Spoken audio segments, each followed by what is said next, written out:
Coaching on gratitude, not on substance.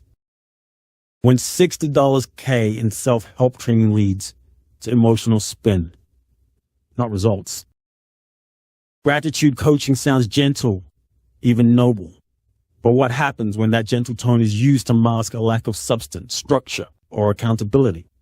One life coach, after spending over $60,000 on personal development, emerged with a certificate and a vague program built on emotional buzzwords, gratitude, and archetypes. With no formal psychological training and no evidence-based approach, her version of coaching relied more on spiritual spin than substance. And behind that spiritualized language were real people, including my ex, used as unknowing test subjects in a coaching experiment with real-life consequences. She called herself a lousy coach, but not for the reasons that actually mattered. She didn't have a business funnel. She didn't host webinars. She didn't use shiny marketing hacks. But the real issue wasn't that she lacked polish. It's that she lacked professional depth. After all that investment, she created a feel-good ideology, not a robust, measurable practice. Gratitude became her niche because it worked for her. Archetypes gave her language that sounded deep, spiritual, and transformational. But under the hood, there was no rigor, no training in human behavior, no psychological insight. Just a spiritual mindset filter repackaged and sold under the soft branding of a 30-day program. She didn't build a practice. She didn't generate visible testimonials or demonstrate long-term client success. What she did do was use people like my ex as real-world test runs, trial participants for programs that weren't ready to be offered. And let's be honest, that's not coaching. That's emotional experimentation under the banner of support.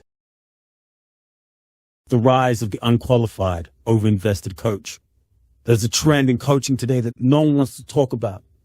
The personal development addict who reinvents themselves as a practitioner. The person who has done all the courses, spent tens of thousands of dollars, and feels transformed, so naturally assumes they're now ready to lead others. But what they're actually doing is selling what worked for them, without any understanding of whether it works for others or whether they're causing harm in the process. They aren't qualified to deal with trauma.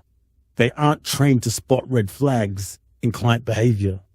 They don't understand the ethical boundaries between influence and manipulation. And yet they're let loose on the world with a certificate, a Canva-made website, and a spiritual brand. The result, a wave of soul-led coaches who feel good about what they're doing while leaving emotional wreckage in their wake. When gratitude becomes a shield, gratitude is a powerful emotional tool, but in the wrong hands, it becomes a shield to deflect responsibility. These coaches often preach thankfulness while quietly invalidating real pain. Be grateful for the lesson. Everything happens for a reason. You chose this experience on a soul level.